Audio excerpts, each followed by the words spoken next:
There is no such thing as a fact, and that, ladies and gentlemen, is still a fact.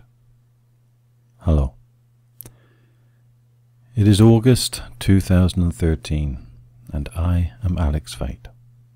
Thank you for joining me for a few thoughts and a cup of tea. I'm going to suggest that you may not be as conscious as you think you are.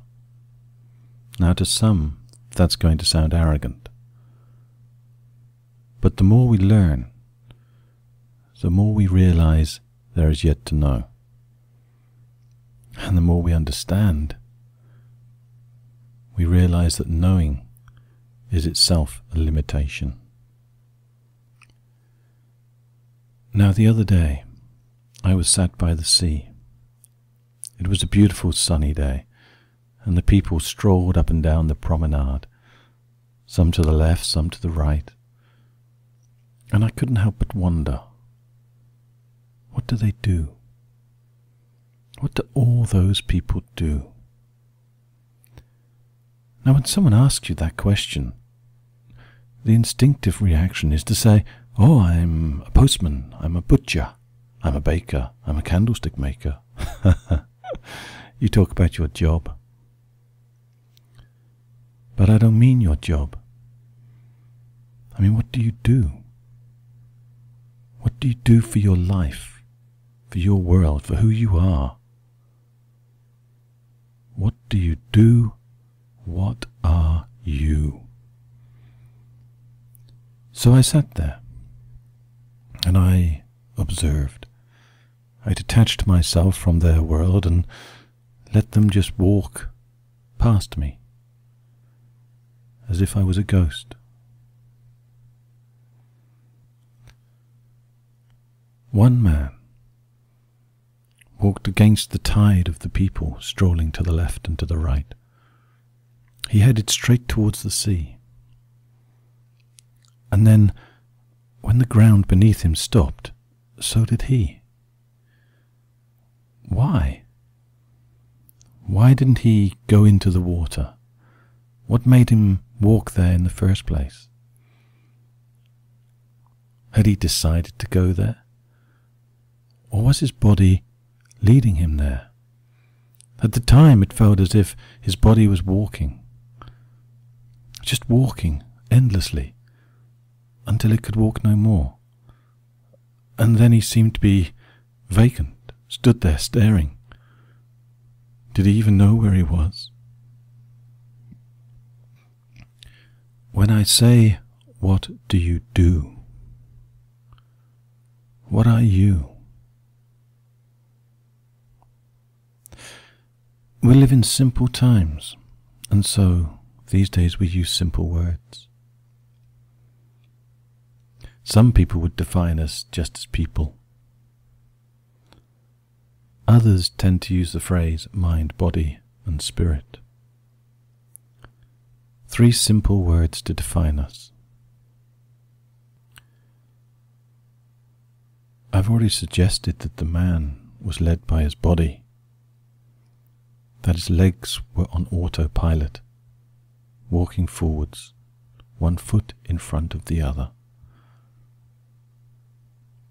I remember Laurie Anderson did a song where she said, we're falling forwards, always falling forwards. As we lift a foot, we fall forwards and then catch ourselves before we hit the ground and pick ourselves up in our stride, and then we fall again. We live life through falling, constant momentum, until we reach the sea. Perhaps. Or perhaps you don't like that idea and you'd rather say it's our mind, that we are conscious.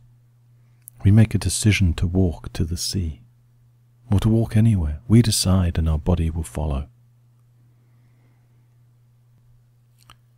If you like that idea, maybe you should question why you do it in the first place. Why walk? Why take any physical activity? Is it not because our body demands it, requires it? So is our mind a slave to our body? It's just a question. Well, there is a third option. The spirit. Now, some people don't like the term spirit, but it can mean the other essence of you, the other part of you, not your conscious mind, not your body, but the part that drives you, emotes you, creates your desires. You desire to walk to the sea, so you begin to walk. The spirit could be termed the essence of you. Or for those who find that difficult, perhaps it could be the unconscious thought, which when turned into the conscious becomes the mind. And then that, in turn, turns the ignition on for the body to engage and move. So when I say, what do you do? What does your mind do? What does your body do? What does your spirit do? And that's how I was thinking when I looked at these people. What do they do?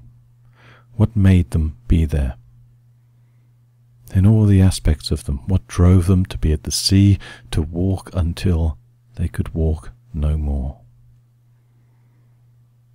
Maybe we are yearning to stop the motion of falling, yearning to rest from the struggle.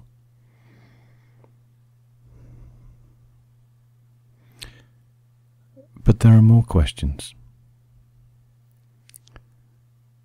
What do we do implies that we can apply ourselves, that we have choice, that we are not simply autonomous strolling around like a pinball machine. We have free will. Or do we? When you walk to the sea and you feel the sun upon your skin, do you have a choice in how you behave?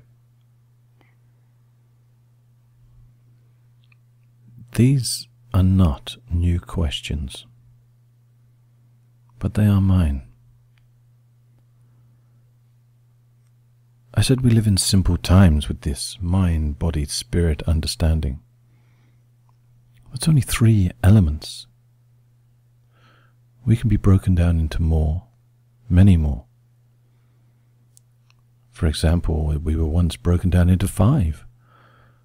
The material form, feeling, perception, mental formations, and consciousness.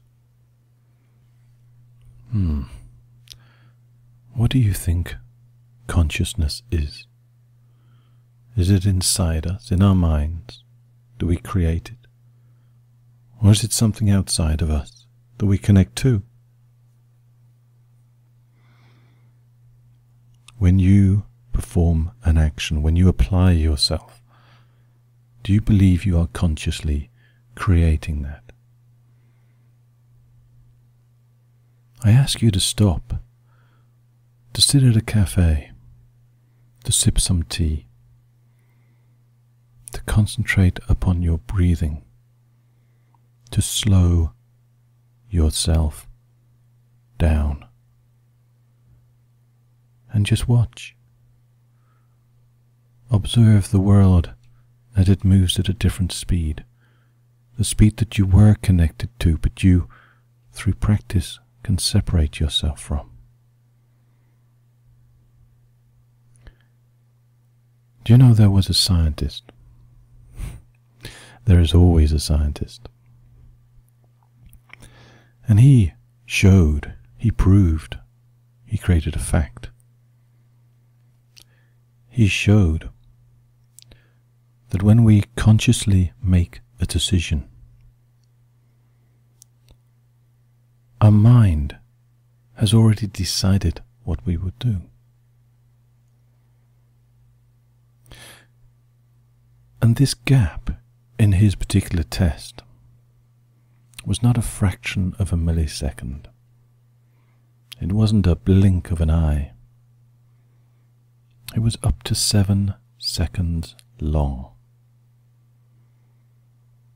Our mind had decided our action before we were consciously aware of it.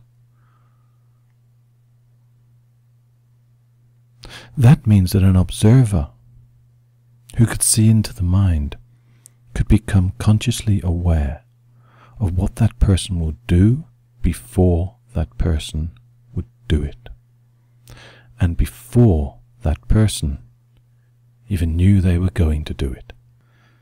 And so goes my favorite subject, fate. But just think for a minute. What if you are not in control? What if you are not deciding to walk to the sea?